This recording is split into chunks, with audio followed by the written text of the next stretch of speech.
که شما از این 4 ساعتی که در 4 جمعه صدا داد شما فهمیدید که خیر و احسان از جانب بنده چقدر فضل و چقدر اجر دارد. و در بین این موعظه ها برای همه شما من باز گوشزد کردم که بهترین صدقه همون صدقه است که ما کان عن ظهر غنا. این حدیث پیغمبر است که فقط صدقه همون صدقه هست، اجر در همون صدقه هست که اگر آدم از حساب داراییش کند، از حساب دولتش خیر احسان کند. زیرا برای آدم دولتدار خیر احسان کردن هیچ غم و اندوه را برپا نمی کند. اگر شرایط من بهتر باشد، اگر پسنداز من خوب باشد، اگر هرچی خیر احسان کنم باز خرسند می شوم، نه غمگین نمی گردم. و اسلامم قرآنم اللهم حبیبشم همین سپارش‌ها را برای ما و شما مطرح کردند که انسان‌هایی که شرایط دارین، دولت دارین، دست فقیر و دست بیچاره و دست بیوزن و دست یتیم بچه ها را گیرین، دعای اونها را گیرین و به سبب این خیر احسانتان، به سبب این جوانمردیتان باز دولت شما را الله زیاد میکند، باز مال شما زیاد میگردد. چگونه ای که حبیب خدا حضرت با این قدر بزرگی قسم میخورند والذی نفس محمد بیدی، قسم بر آن خدایی که جان محمد در دست اوست. چی قسم میخورد؟ ما نقص مال عبد بالصدقه.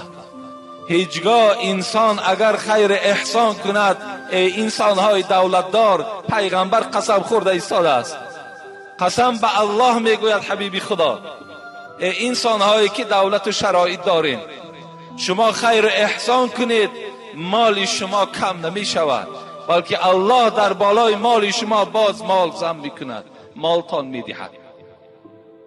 وقتی تو یک یتیم بچه را یاردم میکنی، یک طالب علم یاردم میکنی، یک مسجد را بنا میکنی، یک راه را تیار میکنی، یک آبیاری میکنی و دیگر خدمت هایی که وجود دارد و او بنده های خدا دست میبردارن و میگن پروردگار این جوان مردم مالش زیاده بگردان، دعای اونها در نزد خدا قدر دارد، قیمت دارد.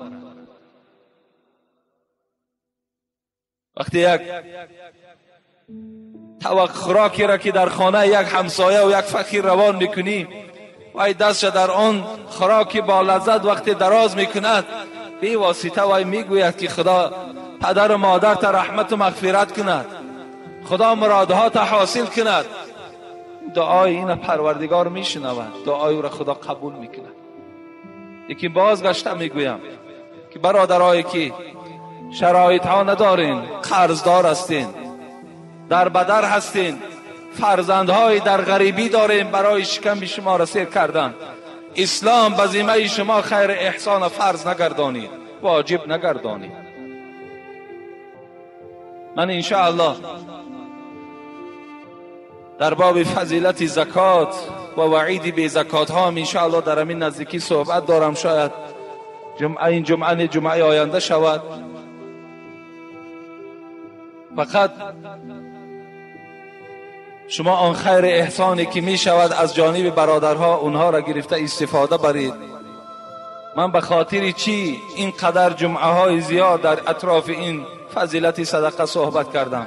تا که شما آگاه شوید که این مشکلاتی که ما و شما بالای خودمان آوردیم این اسلام نمیخواهد. اینجا عیب اسلام نیست، اینجا عیب قرآن نیست، اینجا عیب خود ما و شما هست که این بار وزنین در گردن خود بار کردیم. این عیب ما و شما هست. اینجا اسلام گناهگار نیست.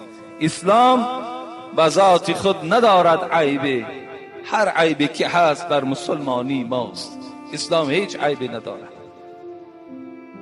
انشاءالله امروز سوال هایی که خیلی شد جواب هاشون منتظر هم میخواهم در اطراف اینها که خیلی سوال های زیاد آمده است گفتیم دیگر سوال ننویسید تا که اونها را منال جواب گفتند خدا دانا است که اونها را جواب میگوییم. السلام علیکم اکای حاجی مرزا، سوال میگویم بعد از مستحب دستت را به صابون بشو یا 3 بار در خاک بزن؟ درست جواب گویی. البته هر یک انسانی که شما مستحب میکنین، یعنی بعد از حاجت خانه برآمدن خواهین که دست هاتون شوین، یعنی بعد گویم از حاجت خانه برآمدن ما و شما مستحب آبی میکنیم. وقتی مستحب آبی که کردیم بهترین صورتش همین است که امروز در خاک نی بلکه به صابون اگر دست هامون شوییم. امروز شکر خدا که صابون در شرایط ما و شما وجود داره. بهترین صورتش همین است که پیش از آنی که به طهارت دست رو گوییم ما و شما شروع میکنیم اول دست هامون به صابون شوییم تا که همون بوی دستی که همون بویی که در دست ما و شماست همون بوی دور شود و بعدا ما و شما پیوسته طهارت ما دوام دهیم. این بهترینی صورتش است. السلام علیکم اکای حاجی مرزا، با این سوال من جواب گویید که از قفای امامی که دندان طلا دارد نماز خواندن درست است یا نه؟ مخلص شما از واسه. از پس امامی که دندان طلا دارد نماز جایز است. نماز جایز است. دندان طلا چی برای زن چی برای مرد حرام است اگر بی عذر باشد. اگر عذر نباشد برای مرد چله طلا، برای مرد گردنبند طلا، برای مرد ساعت طلا، دندان طلا، همه این صراحتا در حدیث حرام آمدگی هست.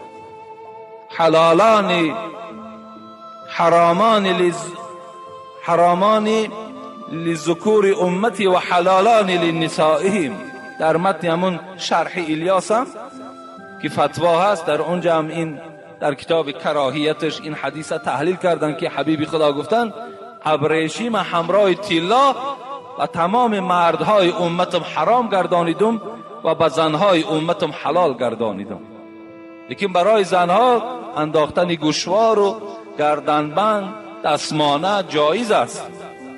لیکن دندان طلا اگر برای زیبایی کرده باشد این حرام است در اسلام، اجازت نیست. حتی حدیثی را که دائما بهر شما گفته بودم که حبیب خدا جوان را زیارت کردن در دست او چله طلا دیدن. چگونه ای که امروز جوان مردای ما و شما هم چله طلا دارن، نماز خوانن، بچه های خدا ترسن، ذکرگو هستن، لیکن چله طلا دارن، دوست می‌دارن چله طلا را. لیکن پیغمبر خدا اون چله را چیکار کردن؟ از دست این جوان گرفتن، از چله را دور پرتافتن. وقتی حبیب خدا از نزد اون جوان دور شد رفیقای او چی گفتن؟ گفتن حبیب خدا رفت، بگیر بردار از زمین، یا در دستت میکنی یا بر در خانه ذخیره کن. لیکن این جوان این جمله را که جوان گفت باید این تمام آن برادرایی که در دست چله طلا دارن با خطهای زرین در خاندان نویسند، در بالای سرشان مانند. همون انسان هایی که چله طلا دارند با خطهای زرین این جمله این جوانه باید در خاندانشان نویسند. این جوان چی گفت؟ گفت والله، گفت قسم به خدا، گفت این چله را که حبیب خدا از دست من جدا کرد و در زمین پرتافت اصلا و یا نمی بردارم. اگر چی نرخی او $1000 هم باشد، $2000 هم که باشد، من وای از زمین نمی بردارم چیزی را که حبیب خدا پرتافته.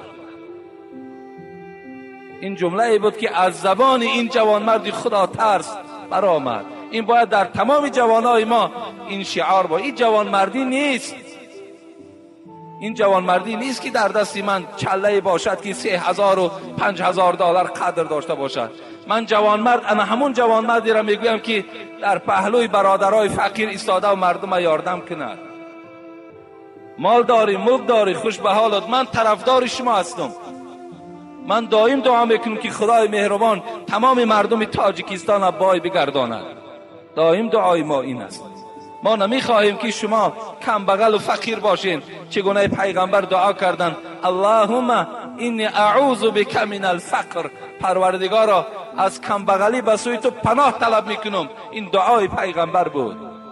ما هم پناه طلب میکنیم که خدا شما را اصلا فقیر نکنه. لیکن شرایط داری، دولت داری، مال داری، خوش به حالت، خدا باز دولت تا زیاده گرداند. لیکن برادر و اولاد و اجداد، بعضی همون چله‌دارها باور کنین پدرش گرسنه است، مادرش گرسنه است، خانه دادرش از سالش خطی باور که خبر نمیگیره، تمام اولاد و اجدادش از او شکایت داره و لیکن در دست یک چله هست که اگر شاید که ما و شما برداشتش نتونیم، یا در گردنش چنان گردنبندی هست که اگر در ترازو کشید 2 کیلو بیاید، لیکن همت نداره، همت نداره. گفتی همون شاعر دولت را فیل بردارد میانش بشکند. دولت اگر فیل برداره میانش میشکند، همتت را پشه هندوستان برد. یک چنان همت داری که یک پشه بگیره هندوستانش میبره. تو همت داری، تو جوانمرد باشی، مرحمت. امروز راه های کمک خیلی زیاد است، خیلی زیاد است. امروز برادرایتون نصرانی شده ایستادند. امروز بیماری های داریم، بیچاره ها که میگوید 100 سامان در کار که می چشم جراحی کنم 100 سامان نمییابد.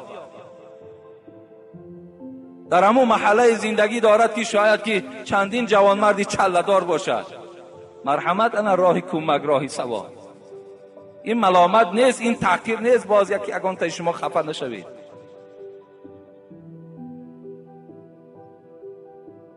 دندان طلا اگر داشته باشد امام، از پسش نماز خواندن درست است، درست است. والاولا بالامامتی اعلم بسنتی است، ثم الاقر ثم الاسد.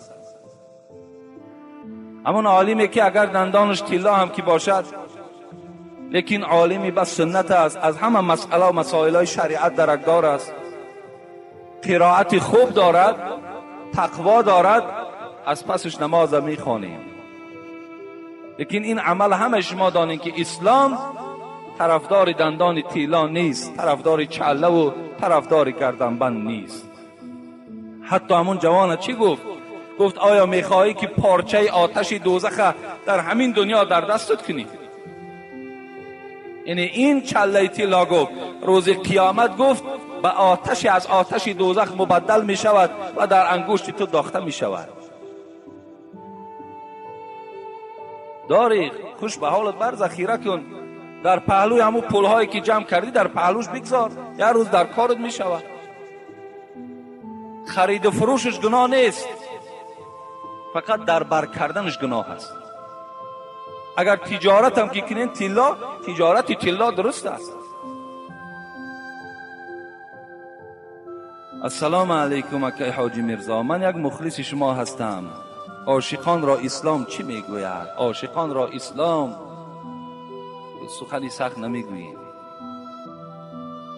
عاشقی این جایز نیست در اسلام. دادرای عزیز، جوانای عزیز، عاشقی خود معنی ندارد. هر کسی را که شما میخواهین که نکاح کده گیرین، شما را اسلام رخصت داده است که رفته چهره وی تماشا کن، رو وی ببین، خوب است، خوب صورت است، بد صورت است، خوش سخن است، بد سخن است، همه اینها را از تجربه بگذران و بعداً چیکار کن؟ و نکاح کده بگیر. لیکن اجازت نمیدهد اسلام که تو با او دستی به دست کرده و ماها و سالها با او یک جایه بگردی و آخر آمده بعد نکاح کده گیری. این حرام است در اسلام، اجازت نیست. شما وقتی یک دست یک دختر را می قپین من به همه شما یک سخن را میرسانم، فقط خواهر خودتان پیش چشم بیارید. فقط خواهر خودتان. وقتی تو دست یک خواهر برادر میقپی، هیچ وقت نیتی تو نیتی پاک نیست، تو دروغ میگوی. با دلی صاف، این دلی تو صاف میشد، دستی او دختر قپیده و فشرده و از دستی او راحت نمی بردی. او دلی تو خیلی دلی غجد است، او دلی تو خیلی دلی سیاه است. او را من میبینم، من میفهمم. تو دروغ میگویی. وقتی دستی او را قپیدی، تصور کن که یک رفیقی تو دستی خواهری تو را میقپد. خودت را چه تصور میکنی؟ مادام برای خودت که نمیخواهی، برای برادر مسلمان تم نخواه. یک برادرتم بیچاره را در غم اندون افتان، تا که فردا یک رفیقش میگوید میدانی خواهرت با فلانی دیدم. خیلی آدم غمگین میشود، ناراحت میشود. از این خاطر اسلام عاشقی را هیچ وقت جایز نمیگوید.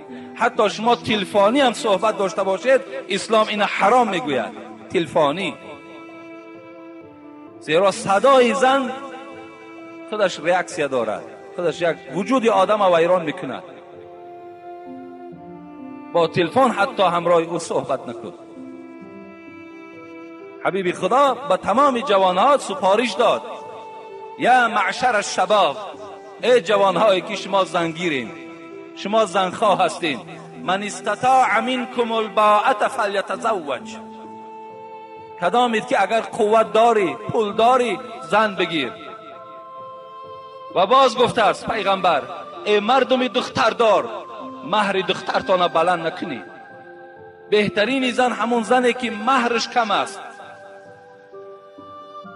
دختر تا نرخ قیمت نمان که آیسته آیسته پای مردم دیگر از دروازه تو کنده می شود. این دختر است، او شهوت دارد و هم شوهر می فارد. روز از روزها تو را به آب رو می کند با این نرخ نوایی که تو در او دختری خود گذاشتی. جوانها را می گوید کدامت پول داری، مال داری، زن بگیر. فإن لم یستطیع، ای حبیب خدا اگر نداشته باشیم چی؟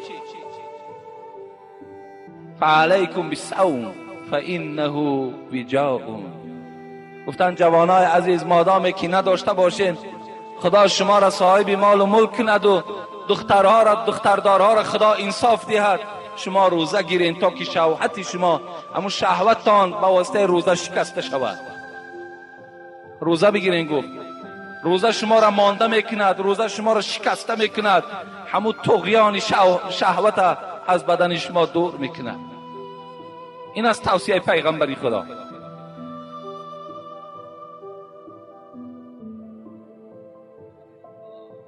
تعجیلی مخلص شما از شهر دوشنبه. السلام علیکم حضرت حاجی میرزا. ما مخلصان شما از شهر دوشنبه با زیارت شما آمدیم. از شما خواهش میکنیم که در حق اهل عائله ما یک دعای خیر بکردید. بعداً با یک سوال با شما مراجعت میکنم. من $2500 امریکایی با یک برادر اسلامی دادم. 1 سال می شود که وی پول مرا بر نگردانیده است. من از همین پول زکات می دهم یا نه؟ اولا پروردگار مهربان، آن مراد و مطلوبی که در این عائله هست خدایا با فضل و کرم خودت برآورده بگردانی. آمین یا رب العالمین. و دیگر این برادری که $2500 داده است، تا حال بیچاره پول گرفته نمیتواند و از این پول زکات میدهد یا نمیدهد؟ البته زکات میدهیم.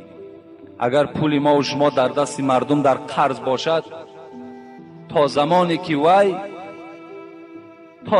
که وی گوید که نه من نمیدهم یا گوید که من پول تو را نگرفتم، تا این زمان ما از او پول زکات میدهیم. این وقتی ما پیشش میریم پول ما نمیدی یا نمیدهی؟ میگوید که میدهم. 1 ماه پس میدهم، 1 سال پس میدهم. تا همون زمان ما زکات او را دادن میگیریم. اگرچه پول در دست مردم هم که باشد، و مال ما هست. از این خاطر از آن پول ما و شما زکات میدهیم. برادرای عزیز، شما با کسان داد و گریفت کنین که این گونه شما را ندوانند. با برادرای یار رفیقی کنید که از خدا می ترسیدگی باشه، تا که امروز شما سرگردان نشوین. بسیاری برادرای را دیدیم با یکدیگر رفیق بودن، مناسبتشون با واسطه همین قرض و پول با همین مناسبت هاشون ویران شد. برای همین شما پولهاتون همه وقت در شخصای دهید که اونها ایمان به الله دارن، ترسی از خدا دارن و شما باوری کامل دارین از اونها، این حالت با اونها داد و گرفت پولی کنید.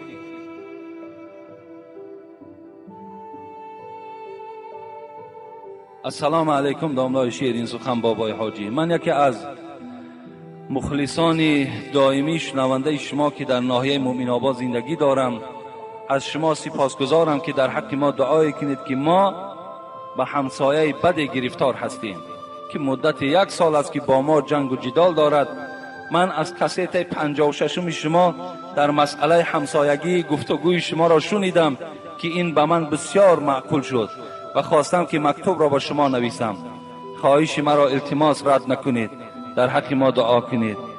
مکتوب مرا همین جمعه خوانید. من انتظار جواب و دعای شما هستم بابای حاجی. با احترام، یک زن از ناحیه مؤمن آباد.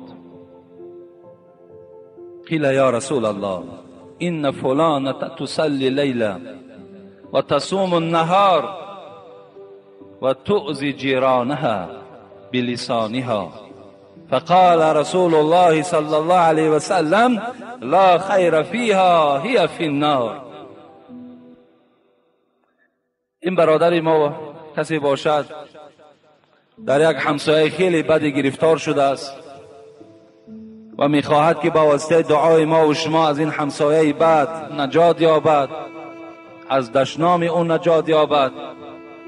این حدیثی که الحال برای شما خواندم، این حدیثی هست که نزد پیغمبر خدا یک نفر آمد گفت ای پیغمبری خدا، یک نفر شب تا به روز نماز میخواند، روز باشد روزدار است، لیکن همسایه اش را بسیار آزار میدهد. در حق این گونه انسان چی میگویی؟ حبیب خدا چی گفتند؟ لا خیر فیها هی فی النار. گفتند اون نماز شبش و این روزه‌ای که در روز میگیرد نیست خیر در اونها، با او خبر دهید که وی دوزخی هست. کسی که در پی آزار همسایه هست. ما زال جبریل یوصینی بالجار حتی ظننت انه سیورثه. حبیب خدا را حدیث صحیح است. هرگاهی که جبرائیل پایان میشد نزد من می آمد، مرا از حق همسایه داری خبر میکرد. دائم در حق همسایه داری مرا تاکید میکرد. گمان بردم این که انسان وقتی از دنیا میگذرد همسایه از همسایه میراث میبرده باشد. تا این قدر گفت حضرت جبرائیل مرا تاکید کردن. بسیار بد است برادرای عزیز. هر کدامی که شما همسایه دارین، خوب است ناخوب است، با او معامله خوب کنین، کاری کنین که با او رفت آمد کنین.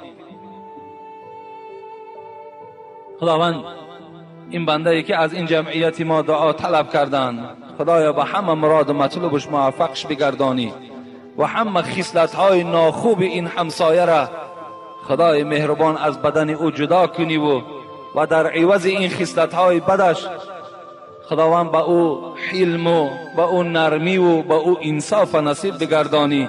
آمین یا رب العالمین. به نام خداوند بخشنده مهربان.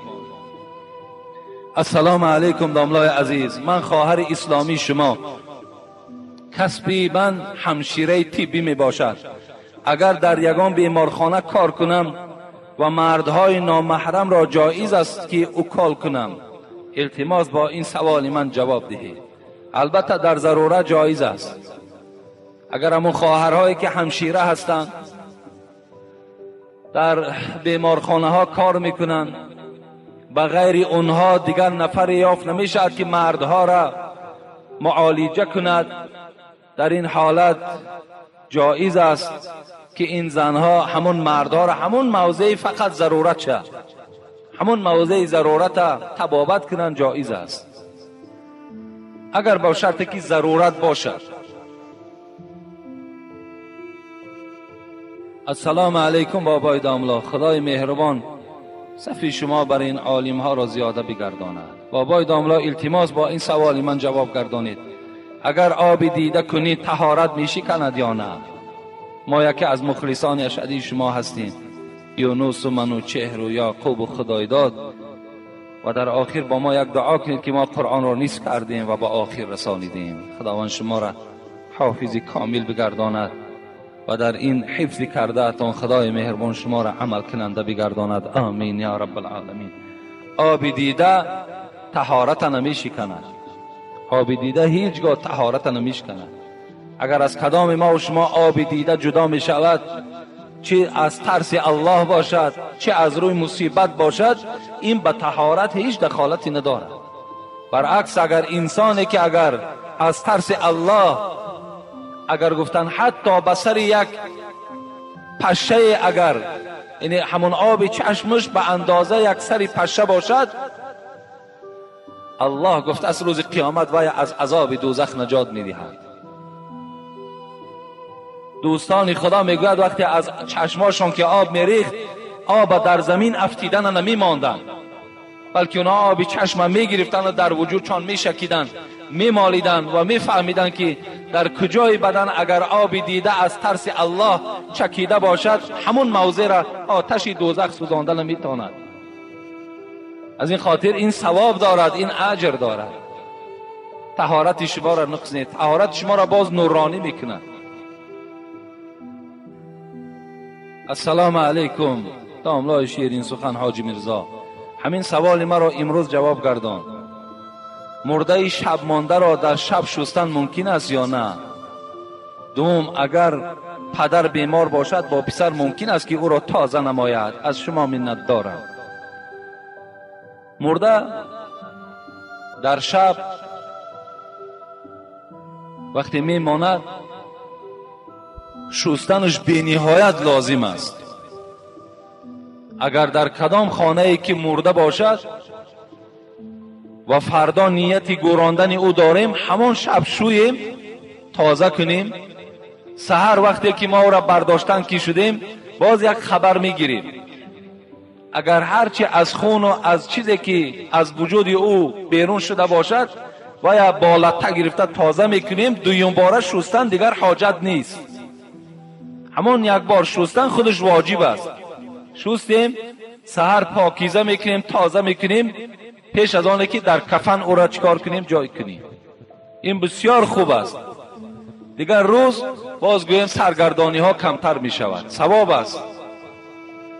و برای فرزند تازه کردن پدر جایز است یا جایز نیست؟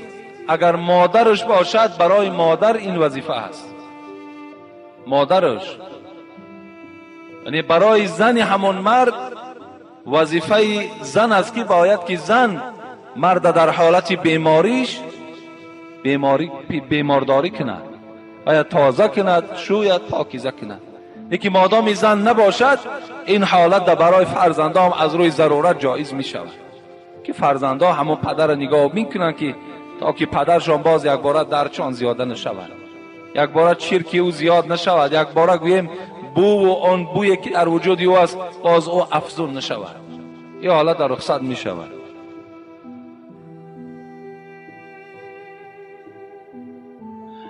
همین مکتوب ها را خیلی کم نویسین، فقط گفته بودم سوال نویسین بس.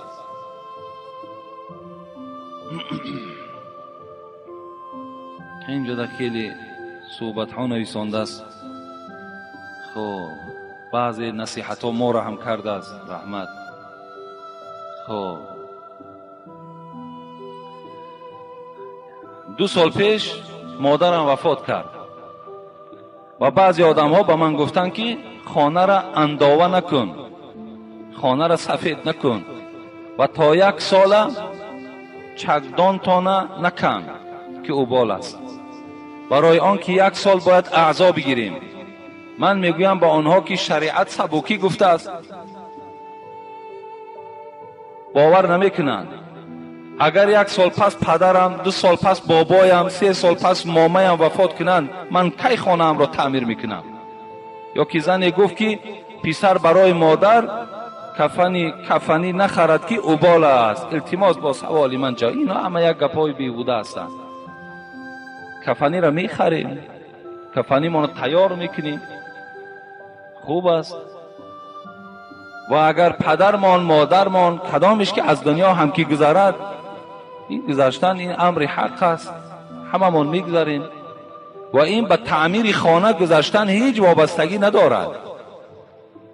خانه‌مون تعمیر میکنیم، تازه میکنیم، سفید میکنیم، هر بهبودی که در خانه لازم باشد جاری کردن میگیریم. این در شریعت گناه نیست که پدرش مرد است این خانه ها را سفید دارد. این جای ملامت نیست، بلکه پاکیزگی خودش هم از اسلام است. ان الله نظیف یحب النظافه، ان الله جمیل یحب الجمال. خدا خودش زیبا از زیباها را دوست می‌دارد. خداوند خودش پاک از پاکیزه ها را دوست می‌دارد. از این خاطر این به معرکه های مصیبت کاری ندارد.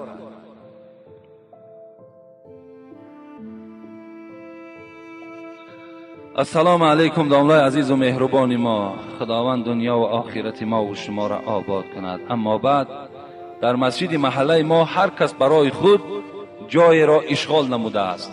اگر مبادا دیر ماند و به جای آنها کسی دیگر گذرد، تو در جای فلانی نشستی گفته بعضی دیگرشان تنقید میکنند. آیا اسلام در مسجد برای خود جای اشغال کردن را به ما اجازت میدهد یا نه؟ دوم، بعد خواندن فرض یا سنت ما جای خود را عوض میکنیم. این کار ما با دیگرها نمیفارد. داملای عزیز، با این مسئله ها روشنی میدادید. اله ما و شما را خداوند از بلاهای زمین و آسمان نگه دارد. مسجد جای ندارد. مسجد برای هیچ کس جای معین کردگی نیست. فقط برای امام جای هست، برای دیگر هیچ کس جای نیست. هر جایی که انسان می آید می نشیند، برای او جای هست.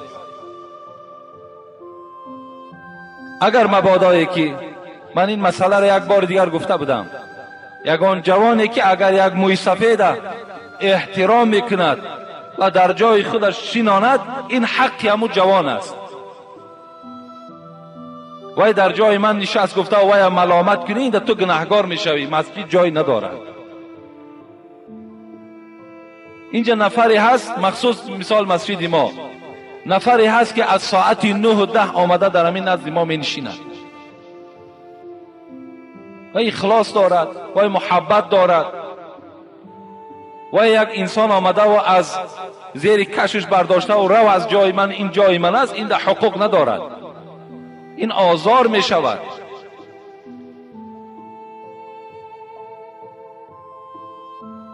بعد خواندن فرض پریشان شدن خودش سنت است. کسی را میفارد نمیفارد قانون شریعت است.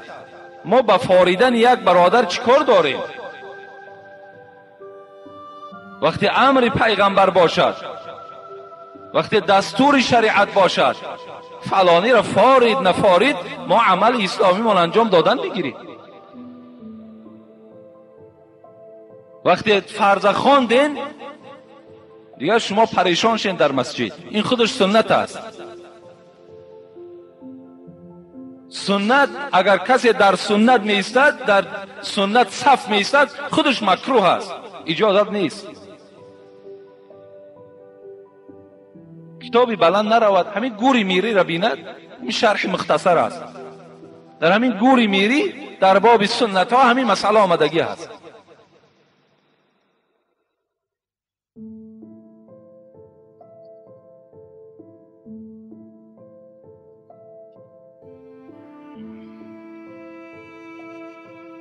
سلام اکای حاجی مرزا، من مخلصی اشدی شما هستم. با همین سوال من پاسخ درست دهید. من نماز خود را میخوانم ولی در مکتب با لباس مکتبی و سری لیچ میروم.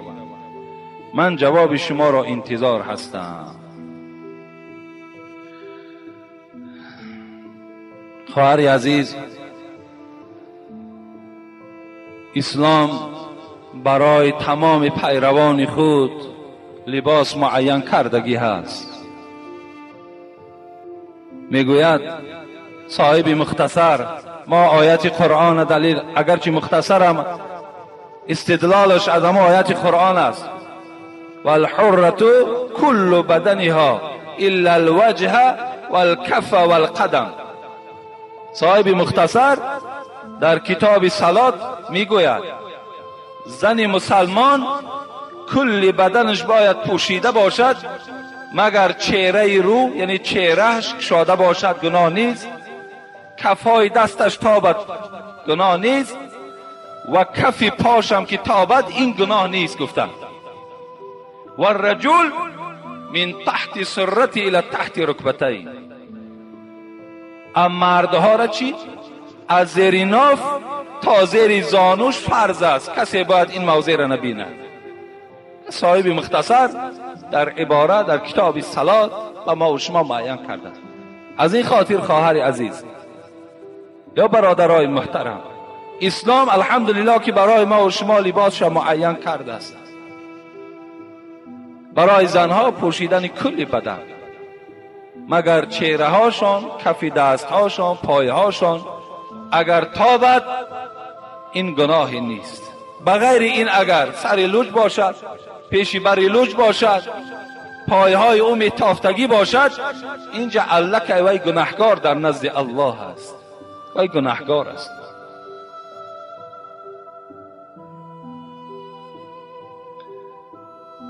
حدیثی را از پیغمبر خدا بهر شما میخوانم. افسوس که امروز چه یک مصیبت کلان آمد که مردها لباس زنها را میپوشند، زنها باشند لباس مردها را میپوشند.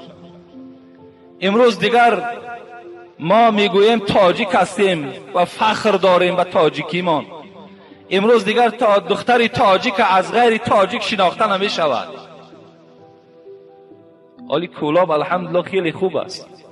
شما پایتخت روید احوال دختر تاجیک بینید، خیلی آدمی اگر حسی ملی، اگر حسی وطن دوستی داشته باشد، باور کنین خیلی مصیبت کلان در گرفتار می شود. دیگر شناختش نمی شود که این دختر از کجاست.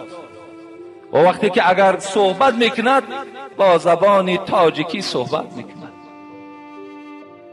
این خیلی مصیبت کلان است. ما الحمدلله مردم تاجیک به خودش لباس خاصه داشت، لباس ملی داشتیم، لباس های بهترین زیبا داشتیم. چرا از اینها استفاده نمیبرند؟ چرا اون لباسی که خودی مردم تاجیک دارد این مردم، همین مردم خود ما لباس شد نمیپوشند؟ لعن الله الرجل يلبس لبسة المرأة والمرأة تلبس لبسة الرجل. حبیب خدا گفتند لعنت الله است به همان مردی که لباس زن می پوشد و لعنت الله است به همان زنی که لباس مردها را می پوشد. امروز دخترای تاجیک ما و شما کرته های ما و شما را می پوشند، پیشای بری اونا نمایان، گردنهای اونا نمایان، تمام وجود او نمایان. پس آیا جنایت کی روشن میکرده است؟ این جوانایی که امروز در زنا داده شدند، امروز جوانایی که گوییم 5 سال و 10 سال زندانی میشوند، چیکار کرد؟ فلانی قتل زنا کرد. و سببش در چی است؟ سببش در همین است که تو لباس چنان لباسی هست که مردک به خود جذب کردی. آخه اگر مرده نباشد وای دیگر شهوتش بیدار میشود. اینجا مرد دیگر چی گناه دارد؟ آیا همچنان نیست؟ کدام ما و شما اگر بینیم، کدام ما و شما بینیم احوال همون زنها را در حال وجود ما و شما تغییرات پیدا میکنه. برای چی حبیبی خدا گفتن یا معشر الشباب، ای جوانها زن گیرید؟ برای چی گفت؟ فانه اغض للبصر و احسن للفرج. برای چی گفت؟ برای چی شما جوانها را گفت پیغمبر که درو زن گیرید؟ زیرا گفت این زنی که شما میگیرید اغض للبصر، چشمهای شما را پرده پوش میکنه و احسن للفرج، دیگر شما را به زنا کردن نمیمانه. یعنی شهوت شما دیگر شکسته میشود با همون زن خودت، دیگر میل تو، عشق تو دیگر به سوی زن بیگانه نمی رود. از این خاطر از همه خواهرای عزیز، از همه زنهای مسلمان، خواهش ما همین است که لباس ملی تا نپوشین. لباس ملی تاجیکی که داریم، از کرته های اطلس و از کرته های چکن و از همون رویمال های زیبایی که داشت مادرهامان، مامه هامان، از همونها پوشین. انشاءالله این تاجیک بدن تو را نشان میتد. امروز تمام مهمان های دنیا برای تاجیکستان دیدن، امروز این جناب عالی تمام تاجیکا را در روی دنیا معرفی کرد، ما را به تمام مردم دنیا شناس کرد که ما مردمی چی هستیم؟ مردمی مهمان پذیر هستیم، ما مردمی خوب هستیم، ما مردمی مسلمان هستیم. اونها آمده ما و شما را میبینند، از لباس ما، از رفتار ما اونها خلاصه میبرارند.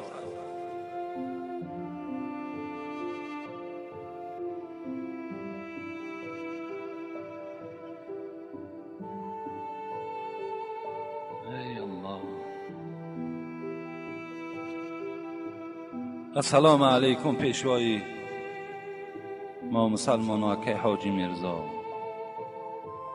چند سوال دارم. بعضی کسان میگویند که در دوزخ مقدار گناهت عذاب کرده میشوی و بعد آن به جنت داخل میشه. این گپ درست است؟ درست است. بعد نماز را تمام کردن بعضی نفرها جای نماز را بوسه میکنند، بر رویشان میمالند. این روا است؟ نه، روا نیست. مختصرا جواب میگوییم همون جای نمازی که شما بالاش نماز خواندین باید گرفته و در دیده هاتون مالیده و بوسه نکنین. این جایز نیست. این نه امر الله است نه امر پیغمبر است. اگر دو نفر همه وقت در خانه جماعت کنند ثواب مثل مسجد است یا اینکه کم؟ زیرا من یک بابایی دارم که همیشه در خانه نماز میخوانیم. نماز ما چگونه نماز است؟ تو اگر جوان باشی خود در مسجد بخوان، بابات که آدم افگار باشد باید در خانه خواندن بگیرد، وای ثواب مسجد هم میگیرد زیرا وای عذر دارد. لیکن تو که عذر نداری تو آمدم در مسجد نماز بخوان، این حالت تو هم ثواب میگیری. من را در خانه نمیمانند که در بعضی روزها سر شویم، میگویند که در این روز حضرت فاطمه پنجشنبگی میدهد. خصوصا روز پنجشنبه من بار با آنها جنگ کردم که گپ شما نادرست است، شما با این گپ چی میگویید؟ التماس جواب گویید ضرور است. حکم دنیا در پنجشنبگی خوردیم بس نیست، با در جنت هم پنجشنبگی هست، نیست در اونجا پنجشنبگی. این پنجشنبگی هایی که در گردن ما و شما بارش کردن همین دنیا ده است، در اون جنت بے پروا انشاءالله خوردن بگیر. حضرت فاطمه پنجشنبگی ندارد، تهمت در ذمه حضرت فاطمه نمانی. این سخن خیلی سخن وزنین است، یک آدم تهمت نکنین. هر روزی که میخوای سرت شستن بگیر، هر روز در همه ساعت سر شستن جایز است، علل خصوص در روز جمعه. اینقدر تأکید ما برای چی است که پدرای عزیز، برادرای عزیز، شما دائم خوشبوی باشین، دائم بدنهاتون بیبوی باشد. در پهلو یک برادر که نشست از بوی عرق بدن تو نافار نشود، ناراحت نشود. برای چی حضرت ابن عباس برای شما مثال آوردم که حضرت گفتن هر وقتایی که عائلم زنم در پهلوم که میخوابید خودش خوشبوی میکرد، آبازی میکرد، طهارت میکرد. وقتی حال او را که اینچونین دیدم، حضرت گفتن من هم برای زنم آبازی میکردم، خوشبویی میکردم، بعدا در پهلوی زنم خواب میکردم. از این خاطر شما هم در جاگه خوابتون خوشبویی کنین. همون جاگه خوابتون در وقت خوشبویی میکنین، این خوشبویی با زمین آن که سنت است. دیگر حکمتش همین است که هیچ آسیب جین به شما نمیرسد. آسیب جینی که شما در خواب هستین ضرر میتواند رسانیده، حتی عیبوی همون خوشی شما را آنها به سوی شما آمده نمیتوانند. برای همین دائم بدنهاتان نشویید. چهارشنبه است، پنجشنبه است، جمعه است، کدام وقتی میخواهید شستن گیرین، ثواب میگیرین، هیچ وقت گناهگار نمیشوین شما. حضرت داملا یک رفیق ما 5 سال پیش مسلمان بود. سال 2000 زنی مسیحی گرفت و از مسلمانی روی گردانید. صاحب 4 فرزند شد.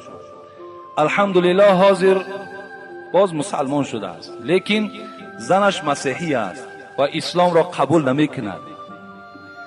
این رفیق ما پیش از مسلمان شدن زنش گفته بود اسلام بر ضرر تو هست. اکنون این رفیق حیران است، با زن مسیحی زندگی در اسلام جایز نیست. زنش اسلام را قبول ندارد. اگر طلاق دهد زنش طعنه می دهد که نگفته بودم که اسلام بر ضرر تو هست. سوال تقدیر این عائله چی می شود؟ با احترام مخلص شما، زن مسیحی را گرفتن جایز است، چرا جایز نیست؟ زن کتابی، اگر این زنهای روسی که هستند، خب اینا را زنهای کتابی میگویند، یعنی با انجیل حضرت عیسی ایمان آوردگیند. اینا را نکاح کرده گرفتن جایز است. اگرچه مرد مسلمان هم که باشد، این زن نصرانی هم که باشد، درست است زندگیشان. از این خاطر تقدیر این عائله هیچی نمیشه، از زندگیش دوام دادن گیره. فرزندایی که دارد اون فرزندا را در روحیه اسلام تربیت کند. بهترین صورتش همین است. این 4 فرزندی که آمده است به دنیا، اینها را مسلمان کند، اینها را تربیت کند، اینها را پیرو آیت قرآن و پیرو احادیث های پیغمبر کند. ان شاء الله هیچی در زندگیش زلال خلل نیست، زندگیش دوام دادن گیرد.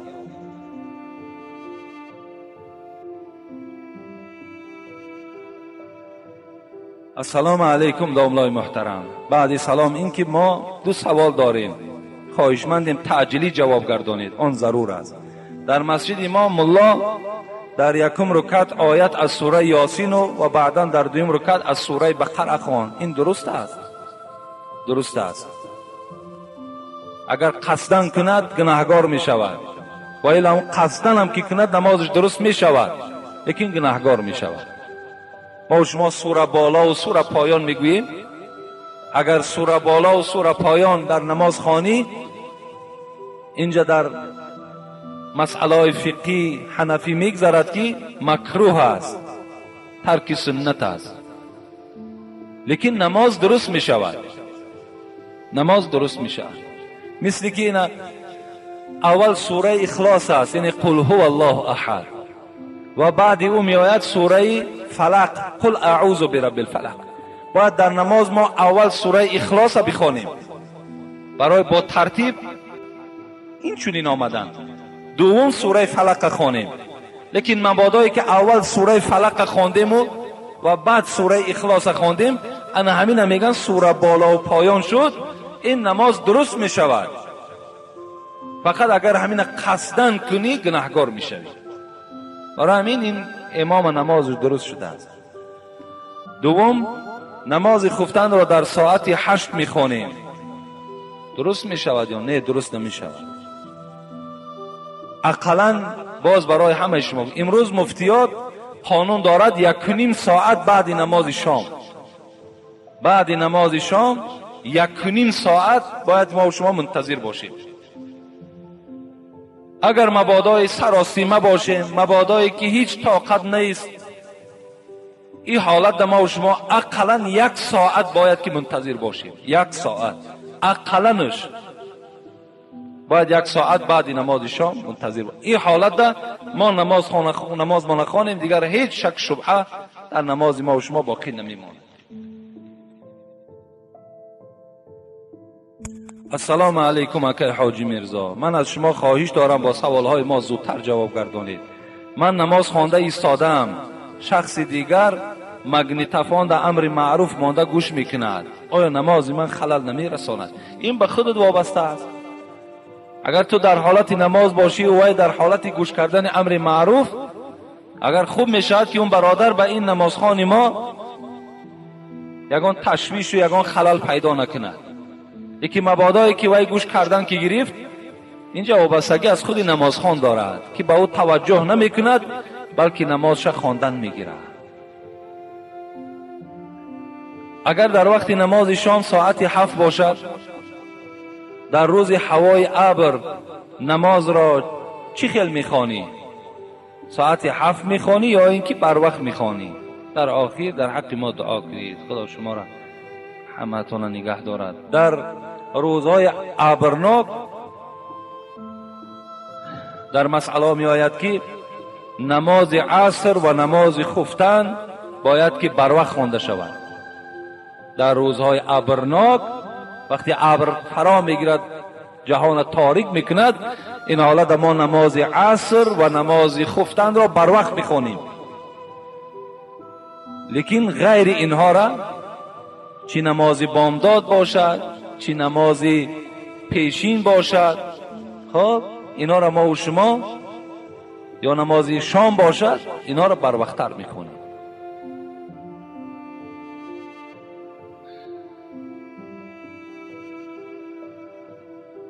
السلام علیکم اکای حاجی میرزا، من مادرم، پسرم آیله دار است. وقتی که پسر از مادر برنجد، مادر برای فایده خودش نصیحت کند، همراه مادر قهری میکند، نماز جمعه رفته او به این پسر درست میشود؟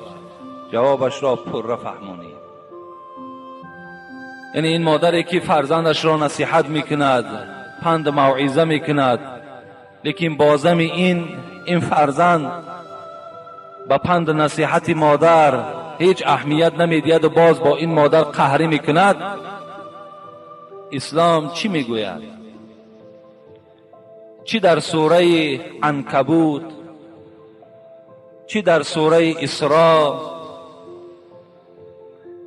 و چی در سوره لقمان از پروردگار سپارش آمده است؟ اعوذ بالله من الشیطان الرجیم.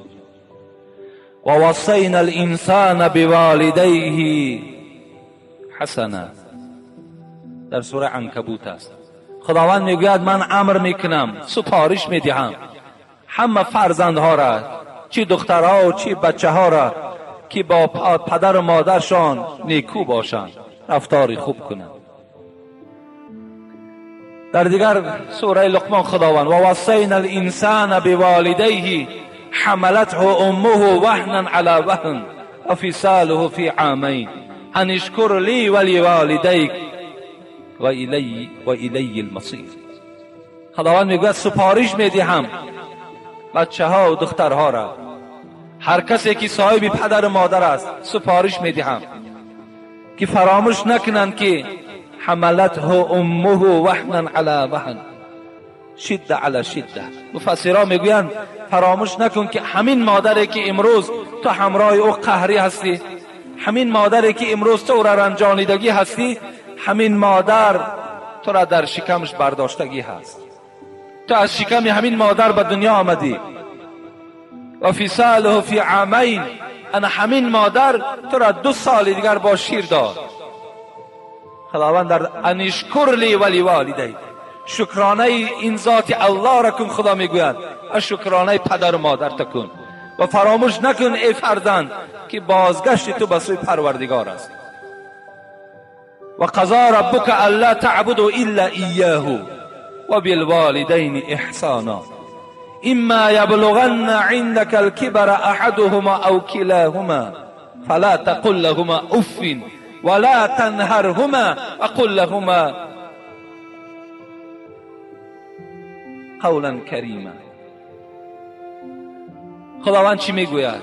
حکم میکند پروردگار تو این که بجز ذات من دیگر به هیچ چیز عبادت نکن، هیچ چیز را پرستش نکن. لیکن با پدر و مادرت رفتاری خوب کن. ولا تقل لهما اف، خداوند حتی نزد پدر و مادرت اف نگو. کجا اونجایی که وقتی تو ملال میشوی، کجا اونجایی که وقتی تو قهری میکنی اف نکن. ولا تنهرهما، نهر نزن، بلند آوازی نکن، داد نگو به سوی او. وقل لهما قولا کریما، هر وقتای با او صحبت میکنی با زبان خوش، با زبان ملایم با او صحبت کن. واغفض لهما جناح الذل من الرحمه وقل رب ارحمهما كما ربياني صغيرا. در دامش پروردگار میگوید تو پدر و مادرت احترام کن، وقتی وای نزد تو می آید خیز برای اونها تعظیم کن و در دعایت بگو که پروردگارا پدر و مادری مرا خوار نگردان، پدر و مادری مرا درمند نکن. پروردگار چی میگوید؟ کما ربیانی صغیرا، چگونه ای که در خردی تو این پدر و مادر این گونه دعا را در حق تو کرده بودند. از این خاطر وقتی اونها که این دعا را در حق ما کرده باشند، پس باید که ما چیکار کنیم؟ در حق اونها دعاگو باشیم، باید اونها را نرنجانیم. حضرت عبدالله ابن مسعود از حبیب خدا پرسیدند کدام عمل محبوبتر به سوی الله است؟ پیغمبر چی گفتن؟ الصلاة علی وقتها، نماز در وقتش خواندن. گفتن این بهترین عمل به سوی پروردگار است. ثم ایون یا رسول الله، بعد از آن چی ای پیغمبر؟ حبیب خدا چی گفتن؟ بر الوالدین، در حق پدر و مادر خدمت کن. گفت این محبوب ترین عمل از سوی پروردگار است. از این خاطر جوانای عزیز، برادرای مهربان، کسانی که امروز صاحب پدر و مادرین، مادامی که شما نمازخوانین، مادامی که شما مخلصین، مادامی که شما پیرو قرآنین، به همه شما قرآن مراجعت میکند که کاری کنین که پدر و مادر از شما راضی باشد، کاری کنین که اونها را نرنجانین، زیرا که تمام عبادت های شما حبطه می شود. حتی دیگر گویم همون مثل های تاجیکی، آب ما و شما رنگ نمی گیرد. بر آباءکم تبرکم ابناءکم. پیغمبر خدا گو اگر خواهین که فرزندهاتون شما را فردا احترام کنن، امروز احترام پدر و مادرتون کنید. اگر کردین فردا فرزنداتون احترامتون میکند. چگونه معامله که میکنی از فرزند هم خیلی معامله را انتظار باش. و آخر دعوانا ان الحمد لله رب العالمین. برادر استاد عبدالرحیم 10 سامان، استاد عبدالخالق 10 سامان. در حق استاها برادر اکی خیرالله و استاد سید احتم، عبدالمومین، فرهاد، نورانشاه، استاد نعمت، استاد کمال، بابا جان و دیگرها دعا کنید. خب اینجا استاها خیلی خدمت‌های زیاد کردن این هفته، باز دوام دارد کارشون. برادرمان حاجی حسن که آهک همون طرف همش تأمین کردن. حاکم برادر عالم جان سیلیوستر برای همین اطراف مسجد و مسجد پهلوان، خدا برکات شد. همین آشیانه دویم هم همون حاکم جان تعمیر کردن، برادر عالم جان با سیلیوستر دیگه هم دیروز آوردن. در حق بابای حاجی زیندین که از این محله فرزندشون 20 سامانی دادن که دعا کنید. در حق